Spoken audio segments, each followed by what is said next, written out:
Pourquoi il me semble important de ne pas dire à un enfant, et notamment à un petit garçon, t'es l'homme de la maison maintenant? Dans certaines situations, certaines familles peuvent dire ça aux petits garçons, par exemple quand le papa est décédé ou quand le papa est parti, peu importe la raison. Bon bah voilà, maintenant on compte sur toi, tu es l'homme de la maison. Et ça peut avoir un côté valorisant au début pour le petit garçon, mais en fait, ça va avoir des conséquences extrêmement négatives sur sa vie d'enfant et ensuite sur sa vie d'adulte. Voici lesquelles.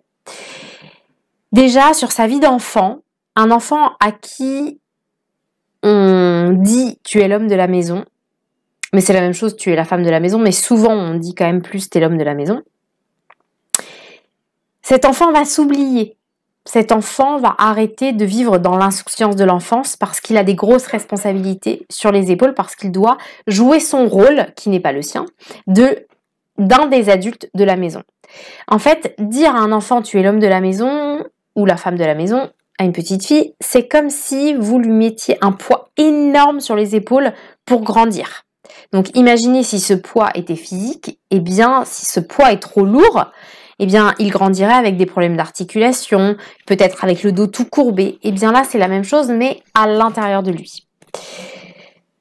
Ça va avoir comme conséquence qu'il va toujours faire passer les besoins des autres avant les siens, puisqu'on lui a sous-entendu, enfin de manière sous-entendue, on lui a demandé de prendre plus soin des autres que de lui-même.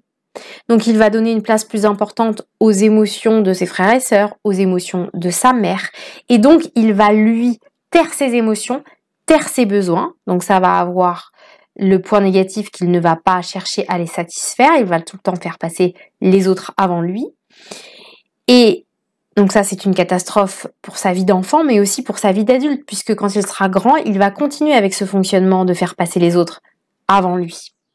Et ça, pourquoi c'est un problème? C'est un problème parce que il va faire les choses pour ne pas faire souffrir les autres. Il va pas faire les choses en fonction de ses envies.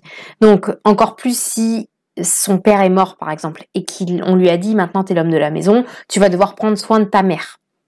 Alors là, c'est la catastrophe parce que il va faire les choses pour essayer de ne pas faire souffrir sa mère. Donc par exemple, lui, il aurait rêvé d'avoir un métier et de faire qui l'emmène faire le tour du monde, mais pour ne pas faire souffrir sa mère, qui serait triste si son fils partait loin d'elle, eh bien, il va choisir un métier qui ne lui plaît pas, mais qui lui permet de rester près de sa mère.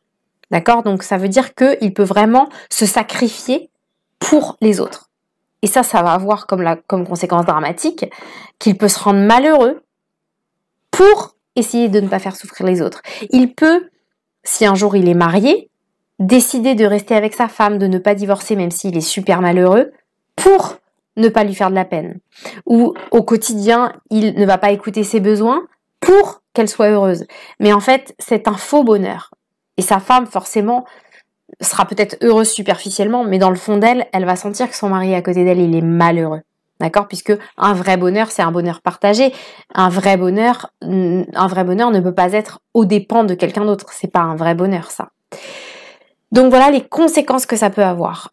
Donc c'est pour ça que j'attirais votre attention sur le fait de ne pas dire à un enfant je compte sur toi, t'es l'homme de la maison, ou même quand vous partez, je compte sur toi pour prendre soin de maman, je compte sur toi pour prendre soin de papa. Non, en fait, ça n'est pas leur rôle, et leur demander ça, ils vont le faire, parce que ça va leur donner la place, en fait. C'est-à-dire que moi, je suis aimée quand je m'oublie pour les autres. Vous vous rendez compte de grandir avec une croyance pareille, ça va avoir des effets catastrophiques sur leur vie. Voilà ce que je voulais vous dire pour aujourd'hui.